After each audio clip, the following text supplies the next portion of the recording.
Зейнетақы және жәрдемақы алушылар көріңіздер. Сәлеметсіздер ме қымбатты көрермен, біздің арнамызға қош келдіңіз. Әлемде және Қазақстанда болып жатқан жаңалықтар ең біріншілерден болып біліңіз келсе, арнамызға жазылыңыз, лайк басуын ұмытпаңыз. Қазақстанда зейнетақы мен жәрдемақы мөлшері өсті. 2025 жылы 1 қаңтардан бастап мемлекеттік жәрдемақылар мен базалық зейнетақы төлемдерінің барлық түрінен мөлшері Қазақстан Республикасы ұлттық банкі айқындайтын инфляцияның болжамды деңгейіне сәйкес 6,5%-ға, ынтымақты зейнетақы 8,5%-ға, яғни инфляция деңгейіне 2%-ға оза отырып ұлғайтылды. Бұдан басқа мемлекет басшысының тапсырмасы бойынша 2023 жылдан бастап 5 жыл ішінде ең төмен базалық зейнетақы ең төмен күнкөріс деңгейінің 70%-на дейін, ең жоғары 20%-на дейін жыл сайын кезең-кезеңмен арттыру жүзеге асырылады. Мәселен, 2025 жылы 1 қаңтардан бастап базалық зейнетақы ең төмен мөлшері ең төмен күнкөріс деңгейінің 67%-дан 70%-на дейін ұлғайтылды. Бұл 32.360 теңгені құрап, оның ең жоғары мөлшері ең төмен күнкөріс деңгейінің 105-тен 110%-ға дейін артылған 5851 теңгені құрады. Мысалы, 2019 жылы зейнеткерлікке шыққан 69 жастағы зейнеткердің 2024 жылы бюджеттен төленетін зейнетақы мөлшері 156.856 теңгені құрады. 2025 жылғы 1 қаңтардан бастап мемлекеттік жәрдемақылардың ұлғаюының бірнеше үлгісі. 1-2-3 бала туғанда берілетін жәрдемақы 140.296 теңгеден 149.416 теңгеге дейін, 4 және одан да көп бала туғанда берілетін жәрдемақы 232.596 теңгеден 247.716 теңгеге дейін ұлғайтылды. Мөлшері балалар санына байланысты берілетін көп балалы отбасыларға арналған жәрдемақы 4 баласы бар отбасылар үшін 59.183 теңгеден 63.030 теңгеге дейін, 10 баласы бар отбасылар үшін 147.680 теңгеден 157.280 теңгеге дейін артты.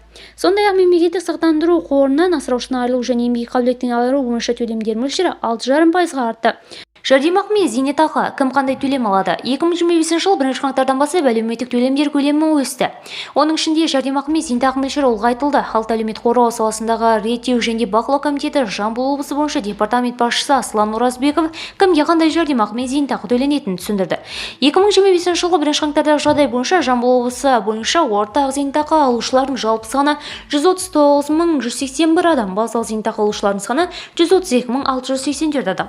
2025 жылы зейнетақылар мен жәрдемақылардың барлық түріне мөлшер ұлғайтылды. Жыл басынан бері қалыптасқан зейнеткерлер үшін ынтымақты зейнетақы мөлшері 8,5%-ға артты. Зейнеткерлердің зейнетақысы 2025 жылы қанша теңгеге өсті? Биыл ең төменгі зейнетақы мөлшері 62.771 теңге. Айта кету керек, бұл жерде 1980 жылға дейін толық жұмыс өтілі бар қазақстандықтар үшін жасына байланысты зейнетақы төлемінің ең төменгі мөлшері көзделеді. Ерлер үшін 25 жыл және әйелдер үшін 20 жыл.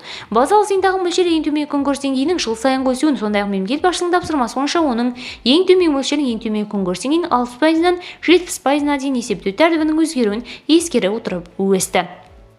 Зейнетақы жүйесіне қатысу өтілі 10 жылға дейін болған жағдайда азаматтар базалық зейнетақының ең төмен мөлшеріне сене алады. Ал 10 жылдан астам еңбек өтілінің әрбір толық жылы үшін төлем 2%-ға артады. 2025 жылы базалық зейнетақының ең жоғары мөлшері ең төмен күнкөріс деңгейінің 110% немесе 50.851 теңгені құрайды.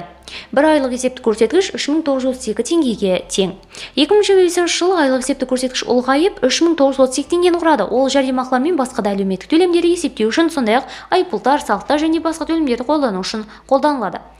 Мемлекеттік бюджеттен алғашқы жәрдемақы баланың тууына байланысты төленеді. Алғашқы 3 балаға бір мезгілде 38.000 айлық есептік көрсеткіш төленеді. 2025 жылы 149.416 теңгеге.